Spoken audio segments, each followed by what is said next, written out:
This story is about a technology that makes the invisible visible and the truth optional. About a fine engineering mechanism capable of turning the sky over your city into a screen and your own skull into a radio receiver. There will be no whispers here about reptilians or Masonic rings.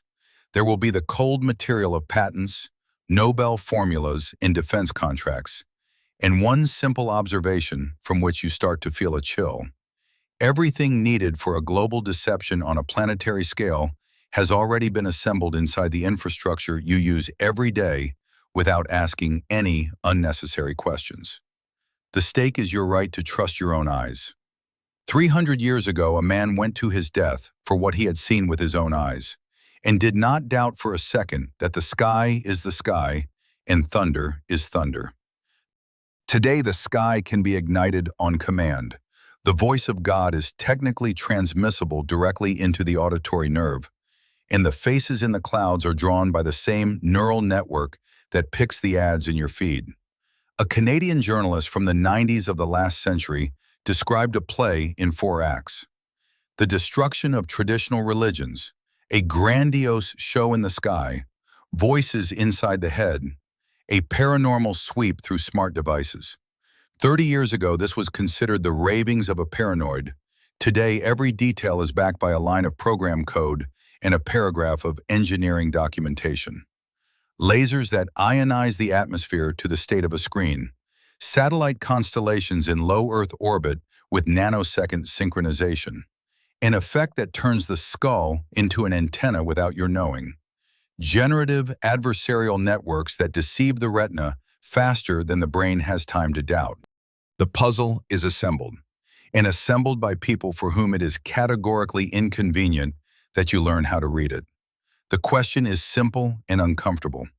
If tomorrow the sky over your city splits open, and from it speaks a radiant figure that knows your name, your fears, and the language of your childhood, who in your head will be the first to raise a hand and say, "This is a laser, this is plasma, this is a line of code"?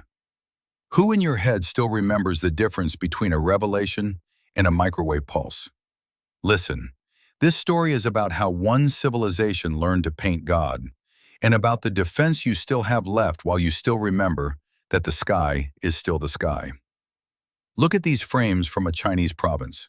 Giant skyscrapers that seem to dissolve into the clouds, flickering with ghostly silhouettes on the boundary between sky and earth. Millions of people around the world recorded what was happening on their phones, unable to tear their eyes away and unable to find any explanation. What is it? A software glitch in reality? A classified government experiment? Or the collective psychosis of an entire region? The truth turns out to be both more banal and more frightening than any of these options. Before you is merely an optical illusion, a fata morgana, amplified by the dense smog of an industrial city. But stop and pay attention to one fundamental fact. Your eyes have just, without the slightest resistance, deceived your mind. In 2025, when drones from Intel are capable of painting dragons hundreds of meters across in the night sky, and laser projections turn building facades into living paintings, the boundary between illusion and reality has become so blurred that it is practically impossible to feel. We have grown used to relying on our own sensations as the final arbiter of truth, convincing ourselves, if I saw it with my own eyes, then it was. But neurobiologists will explain to you why this argument falls apart. The human brain is a biological computer formed in the conditions of the Pleistocene African savanna, and it is absolutely not adapted to the digital attack the 21st century is preparing for it. If tomorrow the sky over your city suddenly splits open, and from it a radiant, colossal figure slowly descends, you will not look for projectors or laser installations. You will fall to your knees, taking the technological show for something incomparably greater. In the coming time, we will do what some will call sacrilege, and others, the only way to keep one's sanity. We will disassemble the so-called divine revelations into their components: volts, gigahertz, lines of program code, and paragraphs of engineering patents. We will draw a clear line between the paranoia of conspiracy theory enthusiasts and the real blueprints of military laboratories. The only reliable defense against illusion is understanding exactly how the trick works. Welcome to the anatomy of the most large-scale deception that could ever have been applied against humanity. Let us move from the digital noise of the present into the silence of a paper archive, where the smell is of 90s printing ink and the dust of forgotten folders marked classified. Among thousands of such documents, one is kept that makes a particular impression. Yellowed pages, printed on cheap paper, look naive next to a modern tablet, and yet it is precisely here that the key to our investigation lies hidden. This is the text of the Canadian journalist Serge Monast, dated 10,097. Monast was not a scientist and held no military clearances. His contemporaries perceived him as a classic paranoid, obsessed with conspiracy theory. In that same year, he published a detailed report about a supposedly existing joint project of NASA and the Pentagon under the codename Bluebeam. 2 years later, in 1996, Monas died suddenly under circumstances that were officially classified as a heart attack, although witnesses describe what happened in quite a different way. But his text survived and over time turned into a kind of gospel for conspiracy theorists around the world.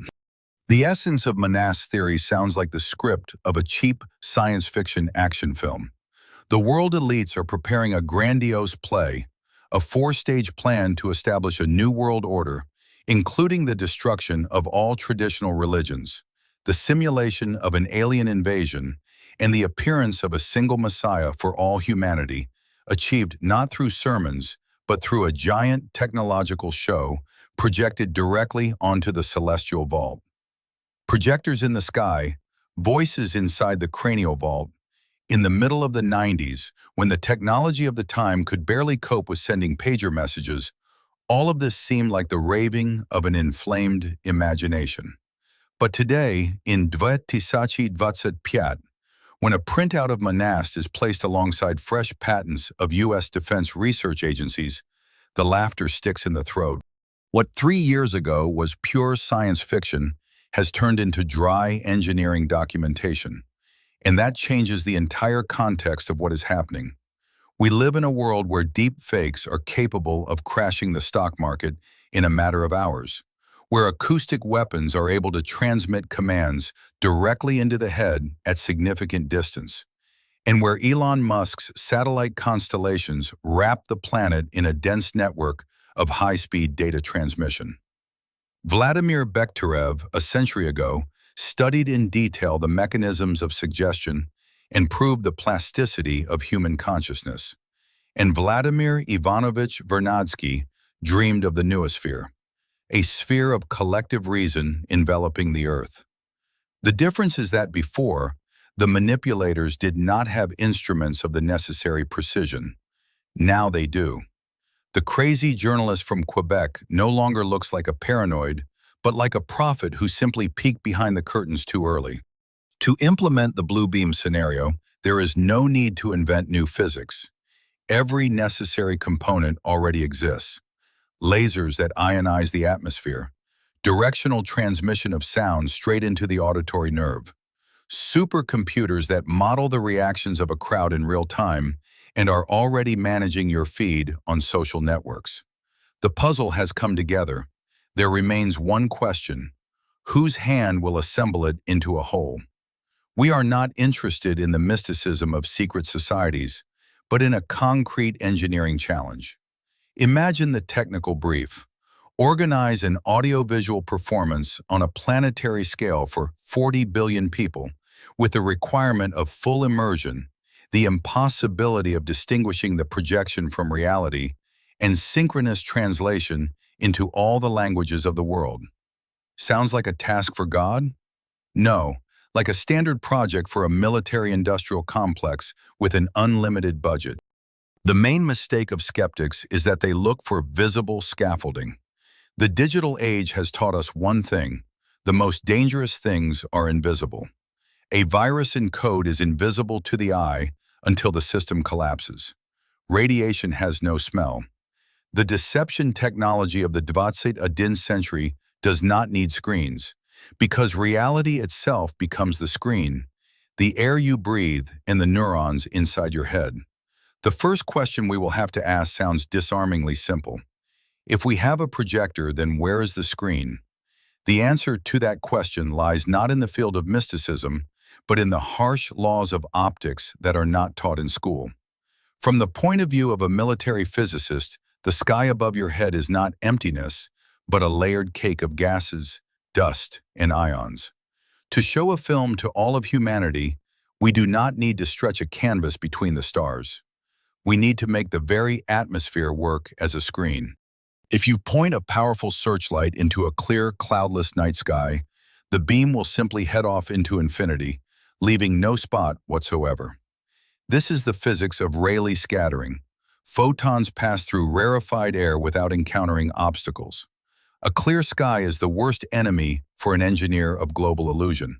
We need matter for the light to catch on, and it exists. If you climb to an altitude of 70 to 100 kilometers, we find ourselves in what is known as the sodium layer, a kind of graveyard of space debris where thousands of micrometeorites burn up, leaving a suspension of sodium atoms. To the ordinary eye, this layer is absolutely invisible, but for a laser physicist, it is a ready-made canvas of gigantic dimensions, already hung in orbit, and we long ago learned how to draw on it. In professional astronomy, this is called laser guide star technology. The physicist fires a powerful laser tuned to a wavelength of 589 nanometers, and the beam that strikes the sodium layer makes the atoms glow with bright orange light. This is not reflection, this is fluorescence. We literally switch on a section of the sky, like a pixel on a monitor. One laser creates one artificial star.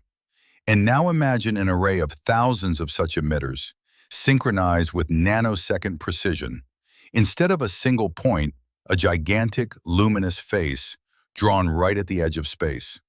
This glow cannot be put out by wind or rain because it happens where weather no longer exists. The canvas for this show has been hanging over our heads forever. We simply did not know it was there.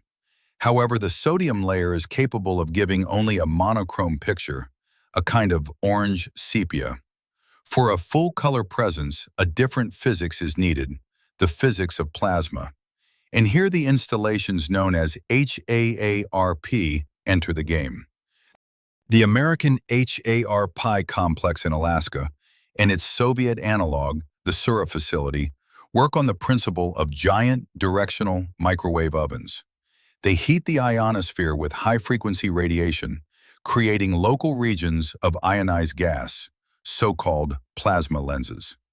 The Soviet academician Vitaly Ginzburg, Nobel laureate, described in detail the behavior of waves in plasma. A heated lens is capable of functioning as a giant mirror that reflects signals from beyond the horizon. This changes the entire logic of the system. If a plasma mirror can be created over a city, the image can be broadcast from anywhere, whether from a ship in the Pacific or from a classified base in Antarctica, and the spot above the rooftops will simply redirect the picture to the viewer, creating the complete sense that the object is hovering right overhead.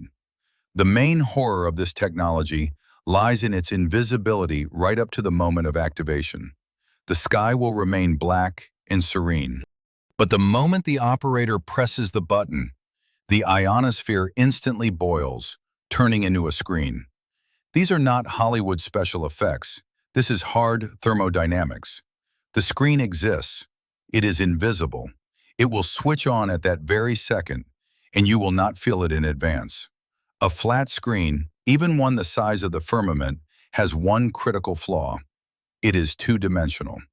The moment an observer shifts to one side, the illusion falls apart. For a real miracle, you need volume. You need to be able to walk around the celestial figure and feel its physical presence. And it is precisely here that optics gives way to laser breakdown. Let us move into a high-energy laboratory. In the center of a clean room, lined with sound-absorbing panels, there are no screens, No mirrors, no smoke machines.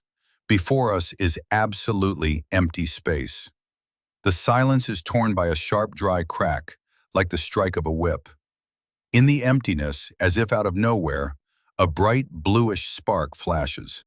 Behind it a second, a third, a thousandth. In fractions of a second, this swarm of sparks assembles into a floating geometric figure. This is not magic. This is physical violence against the molecules of the air. What you see is called laser breakdown of air. As early as the 60s, the Soviet Nobel laureates Alexander Prokhorov and Nikolai Basov laid the foundation of quantum electronics, giving the world the laser. Today, their discoveries have been brought to a frightening perfection by the Japanese Ariel Burton technology. A pulsed infrared laser is focused on a concrete point in space with such monstrous precision that it literally tears apart the molecules of nitrogen and oxygen. At the focal point, air ceases to be a gas and passes into the fourth state of aggregation, plasma. The spark you saw is a microscopic explosion, a miniature ball of lightning. In the digital world, we are used to pixels, points on a plane. Here we work with voxels, volumetric elements. A computer controls the laser beam, igniting thousands of these plasma voxels per second and drawing in the air a three-dimensional object that exists physically, without any augmented reality glasses. This technology has a property that makes it the ideal instrument for imitating divine presence. It is dangerous. An ordinary hologram is a cold ghost, light without heat, through which your palm will pass without encountering anything. But if you try to touch a plasma figure, you will get a burn.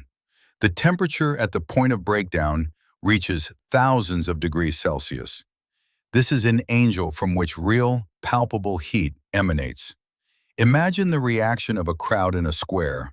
From the sky, a radiant figure descends. People in the front rows feel the air becoming hot. They catch the smell of ozone, the smell of an approaching thunderstorm. Their ancient brain, responsible for survival, does not put forward versions about lasers and computer systems. It screams, "This is real. This is a physical object woven from controlled energy." In that moment, critical thinking switches off, giving way to a primordial awe before the element of fire. But plasma has one more side effect that the engineers turned into an advantage. Remember that sharp crack when the spark appeared? That is the shock wave from the instantaneous expansion of air. If you ignite plasma points at the frequency of sound waves, the image itself will begin to speak. The plasma flash works like the membrane of a loudspeaker, which means the celestial figure becomes the source of a thunderous voice coming from nowhere. This is not just a visual effect. This is a physical body of explosions that glows, burns, and rumbles. Scaling up this technology is only a question of the power of the energy source. Today in laboratories, they create floating butterflies the size of a fist. Tomorrow, using gigawatt lasers on mobile platforms or satellites, it will be possible to create a figure hundreds of meters tall.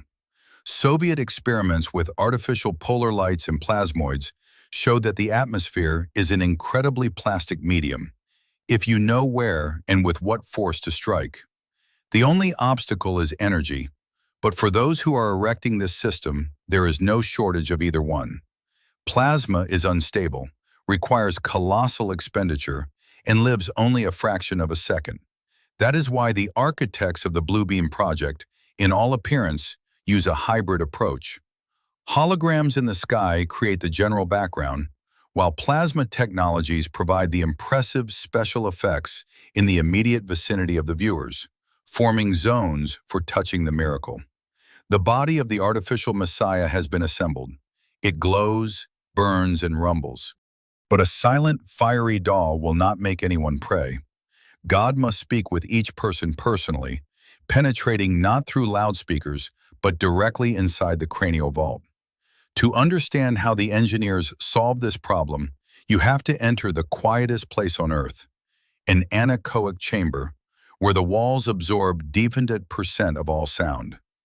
In this absolute silence, maddening by its very completeness. In the center of the room stands a mannequin packed with piezoelectric sensors. Around it there are no loudspeakers and no headphones, only a strange, flat panel emitter directed at the plastic head. You hear nothing except your own heartbeat. But look at the monitors. The sensors inside the mannequin's skull register distinct, loud speech. Here is the main paradox. The sound exists, but it is not in the air. Take a step to the side of the beam, and you are again in complete silence. This is the technology of directional sound, audio spotlight. It uses ultrasound with a frequency above 0 Hz, beyond the perception of the human ear. However, air has the property of being a nonlinear medium. At a certain power level, it itself becomes a demodulator, turning ultrasound into audible speech precisely at the point where the beam struck. This is a laser pointer that transmits not light, but words. For a person in the crosshairs of such a beam, what is happening looks like genuine schizophrenia. The voice sounds clear and distinct, but no one around hears it. The ideal instrument for the complete destruction of trust in one's own sanity. Ultrasound, however, can be blocked by ordinary headphones or even by a thick hat. So the military went further, turning to a discovery made by the American neurophysiologist Alan Frey in 1961. This phenomenon got the name the Frey effect, or microwave hearing. Frey established that a person is capable of perceiving pulsed microwave radiation without any receivers. Radio waves pass through the skull, bypassing the eardrum, and are absorbed directly by the tissues of the brain and the inner fluid of the cochlea of the ear. On a tomograph, this process looks like a physical event inside the head. The absorption of energy causes a microscopic, instantaneous heating of tissue by only 1/1,000,000th of a degree, but this is enough to cause thermoelastic expansion. A shock wave arises inside the fluid of the inner ear, which the brain interprets as sound. This is no longer acoustics in the customary sense. This is the physics of a break-in. Your head turns into a receiving antenna without your knowledge or consent. Pentagon documents confirm. On the basis of this effect, a weapon was being developed under the codename Voice of God.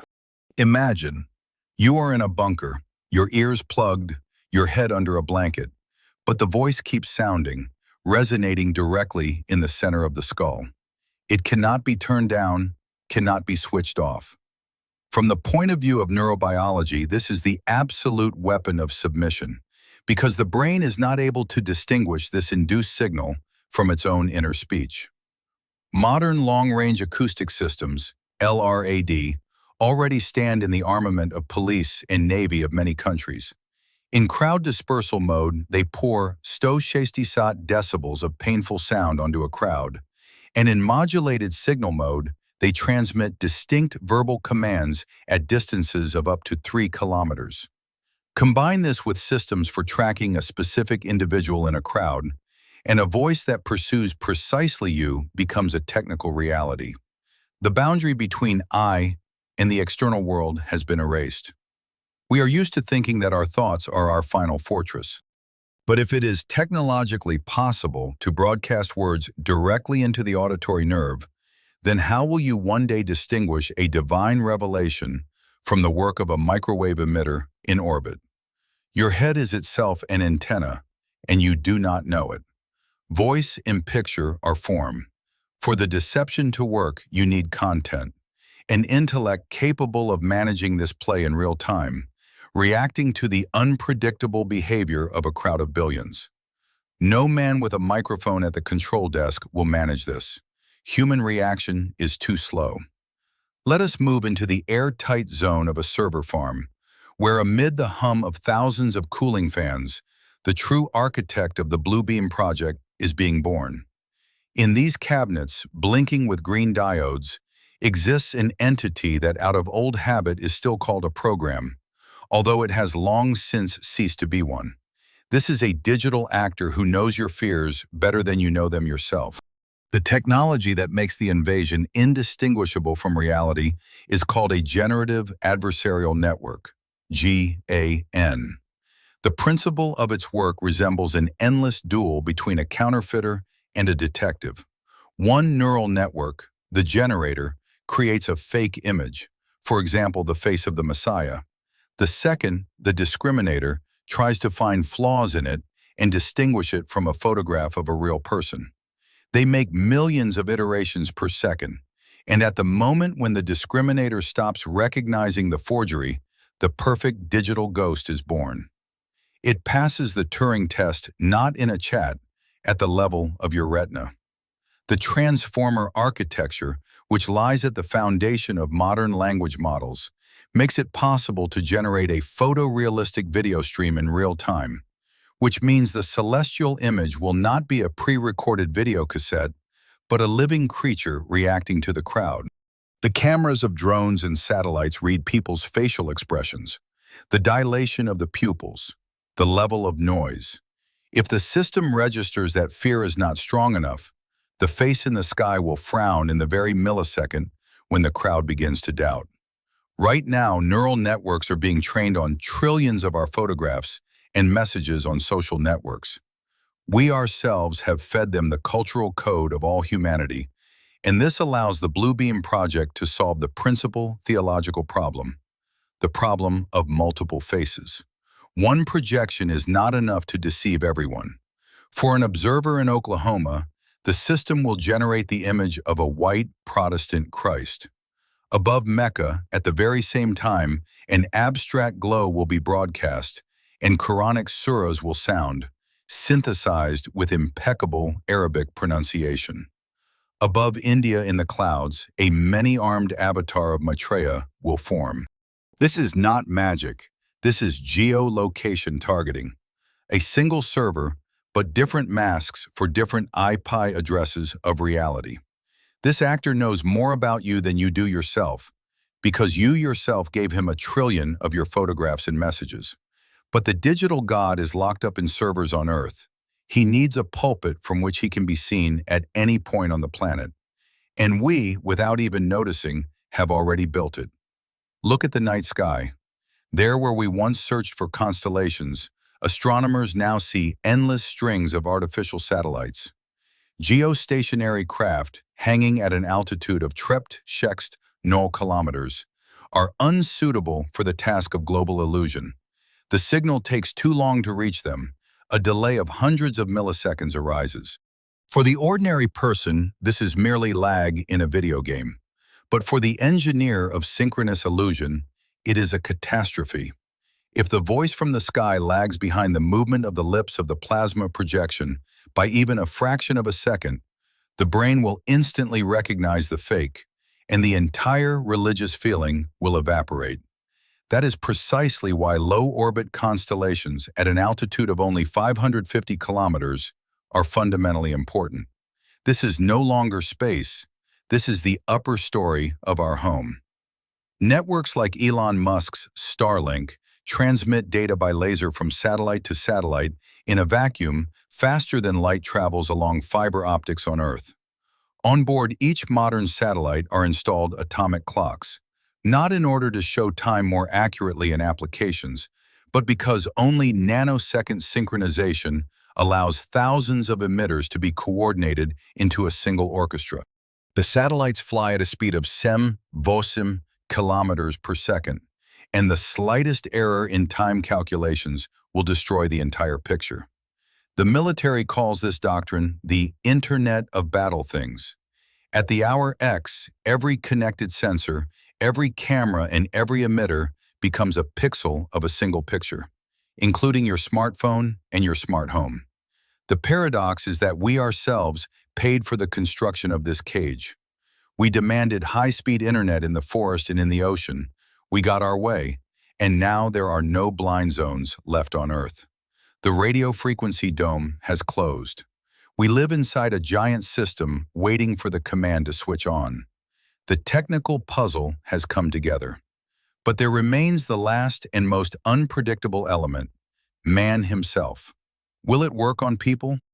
This question carries us from server farms and orbital constellations into the sterile silence of a neurobiology laboratory, where in the flickering light of MRI scanner monitors, an unpleasant truth becomes obvious. The engineers can build the ideal projector, but the main component of the illusion is not in orbit, it is inside your skull. We are used to thinking of ourselves as rational beings whose convictions are governed by logic. The neurobiologist looking at images of brain activity will merely smile sadly at this delusion. From his point of view, Homo sapiens is a set of ancient evolutionary algorithms, which are hacked just as easily as a cheap digital lock. And the key to this break-in is the concept of supernormal stimulus. In the middle of the 20th century, ethologists discovered a frightening regularity. If you show a bird an egg that is larger, brighter, and more contrasting than the real one, it will abandon its chicks and begin to brood that fake. This is the supernormal stimulus, an artificial signal that for the primitive part of the brain looks more real than reality itself. And now scale up this experiment. Instead of a plaster egg, a giant radiant figure in the sky, blocking out the horizon.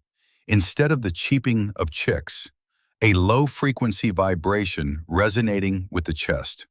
For the limbic system, responsible for the instincts of survival, this is not just a picture, but a signal of the highest priority, instantly switching off all critical thinking. On the monitors of functional tomography, this moment looks like a catastrophe. The prefrontal cortex, that zone where logic, skepticism, and atheism live, is simply de-energized. Blood flow is redirected to the amygdala, the center of fear and aggression. In that moment, you physically lose the capacity to doubt. You are no longer a philosopher reasoning about the nature of the real. You are a frightened primate looking for protection from the alpha male. But fear is only half of the equation. The second half is the biochemistry of submission. As soon as the brain registers an object of colossal scale that cannot be explained, a cocktail of cortisol and endogenous opiates is released into the blood, a protective reaction designed to reduce the pain of an inevitable collision with something great. Translated into the language of religion, this state is called reverent awe or ecstasy. However, the most powerful weapon in the arsenal of the organizers of this show is not the laser and not sound, but your neighbor. In the 50s, the social psychologist Solomon Asch conducted a series of brilliant and cruel experiments, proving that 75% of people are ready to deny what their own eyes see if the surrounding group asserts the opposite. This is not stupidity, this is an evolutionary imperative. For millennia, to be an outcast meant certain death, and therefore the mechanism of conformity is wired into the subcortex deeper than the instinct of reproduction. If 9 people around you fall to their knees and shout, "Miracle!" your mirror neurons will make you do the same before you even have time to think. In a crowd, panic spreads faster than a virus. The moment one person notices a flash in the sky and freezes, within 30 milliseconds, the whole street will freeze. This chain reaction cannot be stopped by rational arguments. In a crowd, the individual mind dissolves, yielding to the collective unconscious, governed by the brightest and loudest stimulus. That is precisely why the blue beam scenario stakes everything on globality. If the miracle were shown only in one country, the rest of the world could keep its sanity. But when the broadcast goes on everywhere simultaneously, from mega cities to the deepest Siberian taiga, a person has nowhere to find an alternative point of support.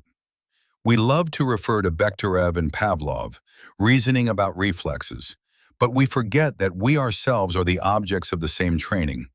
The religious feeling, from the point of view of neurophysiology, is a stable neural connection between the fear of death and the hope of salvation.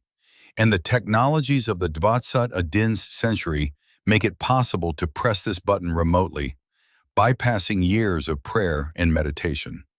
The paradox lies in the fact that for a successful deception, an ideal hologram is not required. It may flicker and be unclear.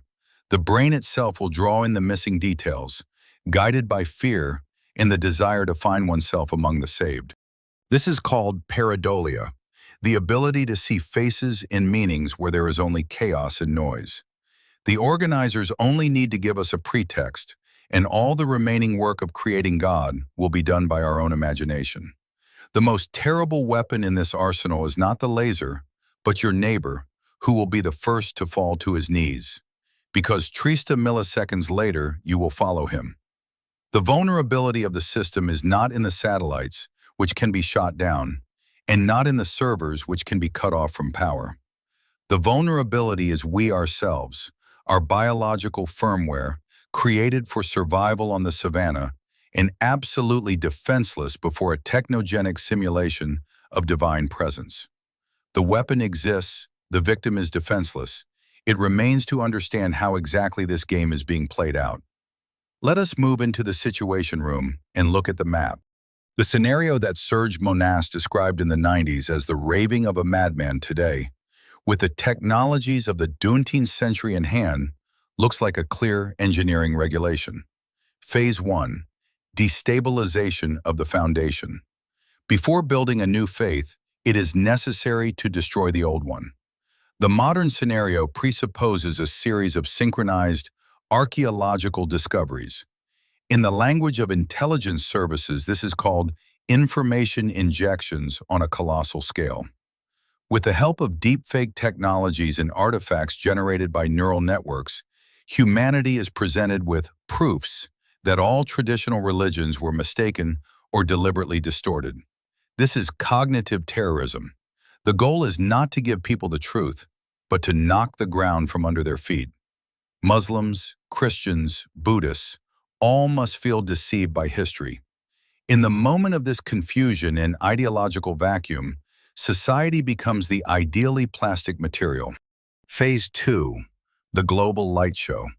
It is precisely for this that thousands of satellites were placed into orbit and ground laser complexes were deployed.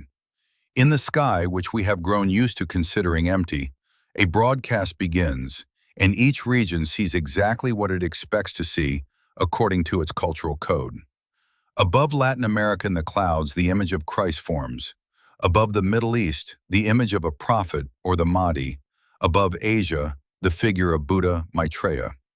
Adaptive optics and plasma voxels make these figures three-dimensional and radiant so brightly that they are visible even in daytime. In parallel, an instantaneous collapse of the world's financial markets occurs. Accounts are blocked, currencies depreciate, the logistics of food deliveries collapse. The fear of hunger is the best ally of faith. Phase 3. Electronic telepathy. At the peak of visual ecstasy and animal terror before the future, low-frequency emitters and satellite systems of directional sound switch on. People begin to hear the voice of the Savior not from loudspeakers, but inside their own heads. In different languages, but with the same message. Neurobiologists will confirm, when you hear a voice without a source of sound, the brain classifies it either as its own thought or as a divine revelation. The voice explains that all troubles, wars, crises, catastrophes, happen because of disunity and offers a simple solution. A single religion, a single currency, a single government. Phase 4. The final sweep. To break the last skeptics, technology is used to imitate paranormal activity directly inside homes. Smart devices go crazy, gadgets broadcast threats. The illusion is created that the enemy, whether aliens or something else, is already here, in your living room. This is the classic racket scheme, transferred to a planetary scale. We will create a problem for you that you cannot solve, and then we will sell you salvation. The Overton window swings wide open, and what yesterday seemed unthinkable, the renunciation of sovereignty, total biometrics, chipping for the sake of security, today becomes the only chance for survival. People not only agree to the new order, they beg for it. The crowd, driven to hysteria by miracles in the sky and voices in the head, itself tears down national governments and demands that power be handed over to a single savior.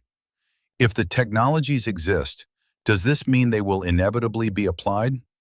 This is the main question separating paranoid conspiracy theory from cold geopolitical analysis. I have to tell you the truth. Most likely, in the depths of the Pentagon, there is no single folder titled Bluebeam. The conspirators do not need to write scripts with aliens and celestial signs, because reality has turned out to be both simpler and more terrifying. We ourselves, without noticing it, have already built the infrastructure for a global illusion. Vladimir Ivanovich Vernadsky dreamed of the noosphere, the sphere of reason enveloping the Earth. But instead of a collective reason, we have created a digital nervous system vulnerable to hacking. Satellites, 5G towers, the algorithms of social networks, these are not scattered elements of comfort. These are the links of a single chain. If, in the first act, an orbital rifle hangs on the wall, by the laws of dramaturgy, it is obliged to fire in the finale. Vladimir Bekhterev, 100 years ago, described in detail the mechanisms of psychic epidemics. The crowd does not need complex proofs. It needs an emotional blow. Today, the role of such a blow has been taken over by algorithms. Bluebeam is not the laser show of tomorrow. It is a metaphor for what is happening to your consciousness right now while you scroll through the feed of news formed by a neural network specifically for your fears and vulnerabilities. Why spend trillions on the imitation of a second coming if the same result can be achieved through economic chaos and a managed panic? The technologies we have examined, from the Frey effect to plasma voxels, are merely the instruments in the arsenal of a new hybrid war. A war not for territories, but for your perception of reality. The most perfect prison is the one whose walls you do not see, because they are projected directly onto the retina of your eye. We are entering an epoch that philosophers call the death of truth.